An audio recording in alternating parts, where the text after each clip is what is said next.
उम्मीदवार अपने अपने क्षेत्र में सघन जनसंपर्क अभियान चला रहे हैं। इसी क्रम में शुक्रवार को केवटी विधानसभा क्षेत्र के राजद उम्मीदवार अब्दुल बारी सिद्दीकी ने ननौरा पंचायत में जनसंपर्क अभियान चलाया एवं आम सभा भी किया।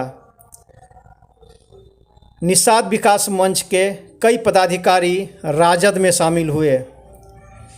वहीं दूसरी तरफ इन्होंने अपने संबोधन में कहा कि वर्तमान सरकार सभी क्षेत्र में विफल हो गई है। विधानसभा के साथ साथ प्रदेश में भी नेतृत्व परिवर्तन होना चाहिए। इसी उम्मीद को लेकर हम लोग आपके पास आए हैं। हमारे राजनीतिक जीवन का लंबा अनुभव है। अगर मैं यहाँ से जीत के जाता हूँ तो केवटी विधानसभा क्षेत्र में जितनी जो समस्याएं हैं उन पर हमारी प्राथमिकता होगी और जीतने के बाद समस्याओं का लगातार कार्य होता रहेगा। दरभंगा दर्शन की एक खास रिपोर्ट। किसी भी सभा की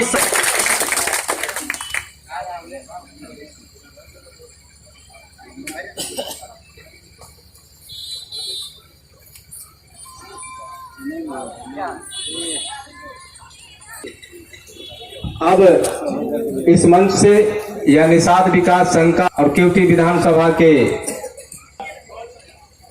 अभिनंदन समारोह होगा।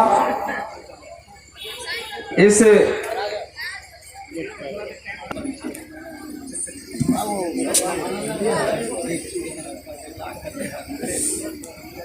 माननीय मंत्री महोदय जी का स्वागत सादर पाग से आदरणीय रामनाथ सहनी को जोरदार तालियों से स्वागत करेंगे। साथियों, जोरदार तालियों। और पाग कहेंगे किशोरी सहनी जी, राष्ट्रीय जनता दल के जिलाध्यक्ष, पाग चादर और माला से स्वागत करेंगे किशोरी सहनी जी।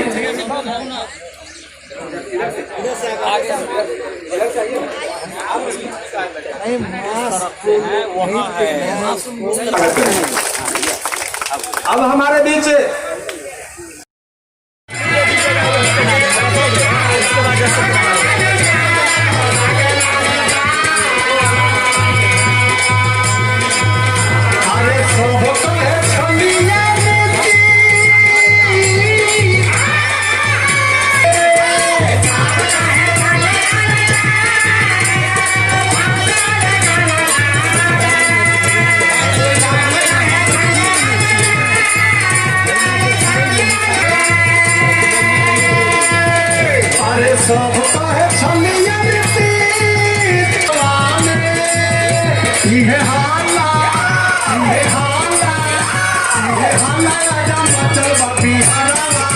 कुमार सहनी जी, आप पाग चादर माला लेकर आदरणीय रामाशंकर सहनी जी जो राष्ट्रीय जनता दल का गद्दावर नेता भी है जिला का, साथ में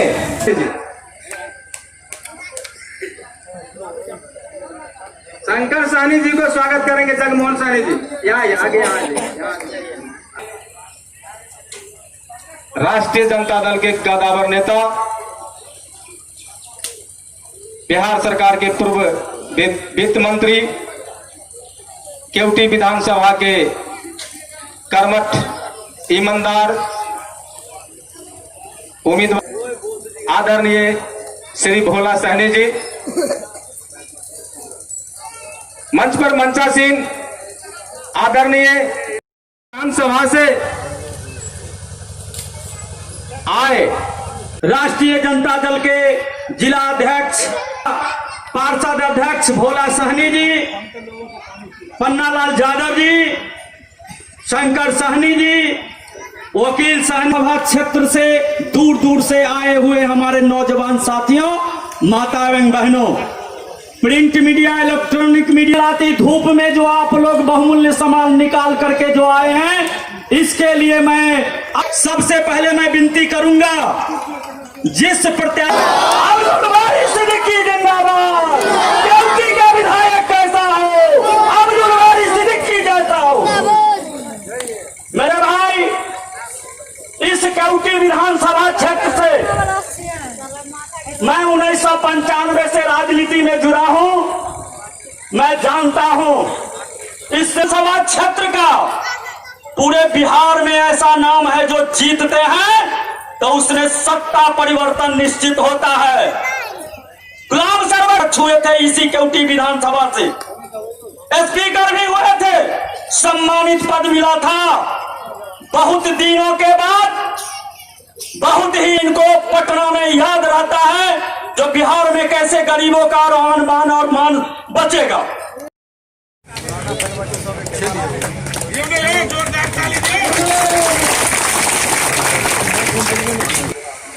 इस बैठक की अध्यक्षता कर रहे हैं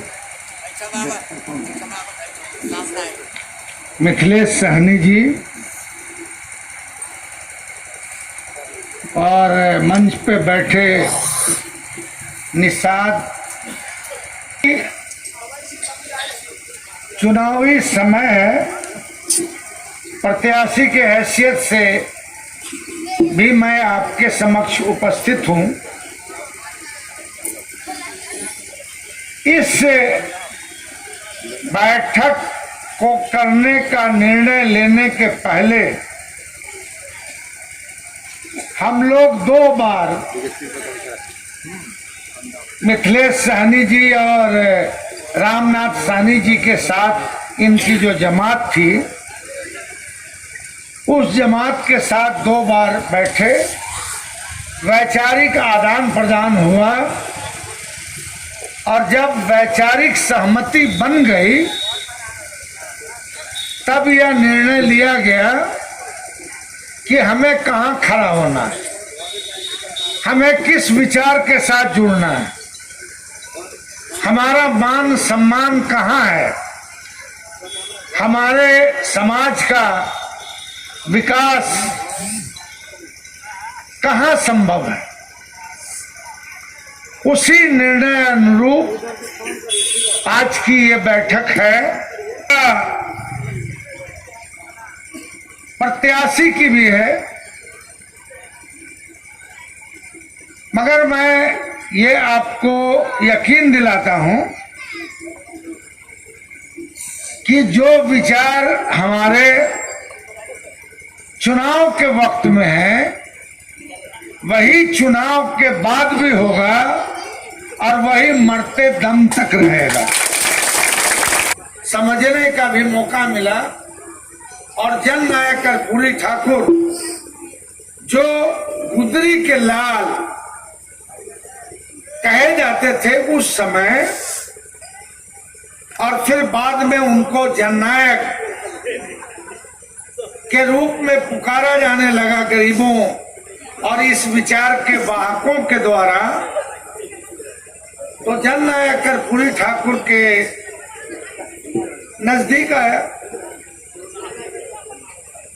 मैं आपको कह सकता हूं कि जब मैंने शागिर्दी उस नेता की है जिस पे कोई दाग नहीं लगा, मेरी कोशिश यही होगी कि ना अब तक दाग लगी है ना आगे भी किसी तरह की दाग लगी, कि जिस विचार के साथ आप और हम जुड़े हैं या जुड़ने जा रहे हैं इसमें तकलीफें भी है। इस वजह से तकलीफें हैं कि इस विचार का जो वाहक होता है उसको कई तरह के ताने सुनने पड़ते हैं, गालियां सुननी पड़ती है, घृणा झेलना पड़ता है, उन्माद सहना पड़ता है।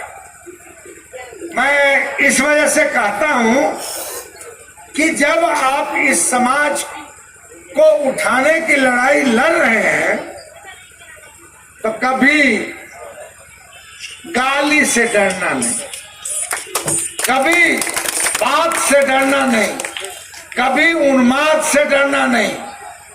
और मैं कह सकता हूं कि अपने विचार को आगे बढ़ाने के लिए अगर निडर बने तो आपका समाज जीतेगा।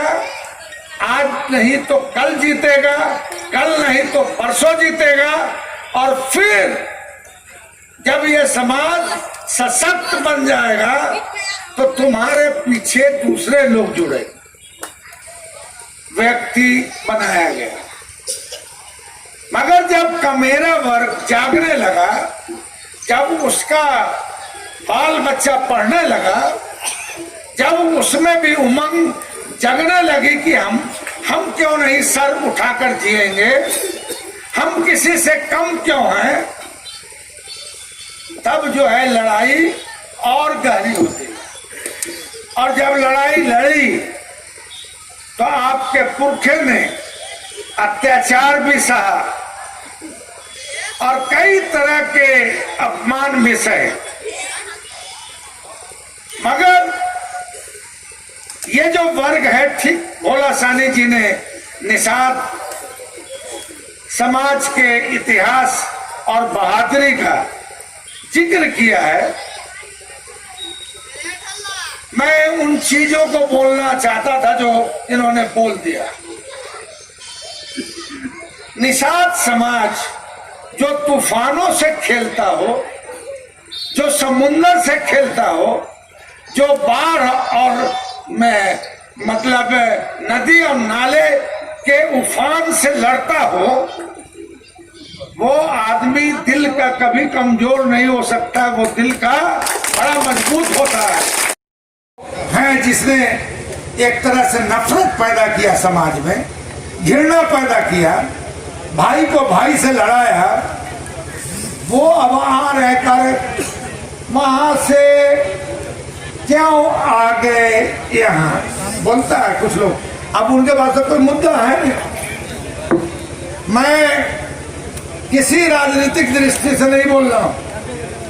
7 बार मैं मिले रहा हूं वहां, बहेरा और अलीनगर मिला करके।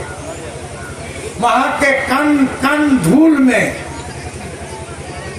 अब्दुल बारी सिद्दीकी मिला हुआ है, उसको लाख लोग मिटाना चाहेगा, मिट नहीं सकता। और अगर आपका कोई संबंधी है वहां बेनीपुर में, बहेरा में होगा, बहेरा में, बेनीपुर में, फिर आपको पहाती में, मैनाम में, फिर आपको अलीनगर में, फिर आपको घनश्यामपुर में, तो मैं तो इतना ही मतलब वादा करता हूं कि जहां से मैं विधायक था, अभी हूं, अभी 10 तारीख तक मैं वहीं का विधायक हूं। 10 तारीख के को अगर ईश्वर ने चाहा, आपकी मदद मिली, तो वहां का विधायक खत्म, यहाँ का विधायक हो जाओ। तो आप जाकर वहां देखना। निषाद विकास संघ के पदाधिकारी राजद में शामिल हुए हैं, इससे राजद की कितनी ताकत बढ़ेगी और इसका परिणाम क्या आपको लगता है? निषाद समाज सदियों से, अभी पिछले कुछ बीते वर्षों से राजद में वोट नहीं कर पाते थे, सारा वोट बीजेपी में होता था। इसको मैं क्योंकि विधानसभा के पूरे क्षेत्र के अर्थक में प्रयास करके एक मैं आरजेडी के मंच पर लाने का काम किया। इससे क्या ताकत बढ़ेगी पार्टी को? बहुत सारे ताकत बढ़ेगी, बहुत भारी मतों से सिद्दीकी साहब जीतेंगे यहाँ। बिहार में किसकी सरकार बनेगी? बिहार में आरजेडी गठबंधन की सरकार बनेगी। नाम बताया जाए। पन्ना यादव, राजद।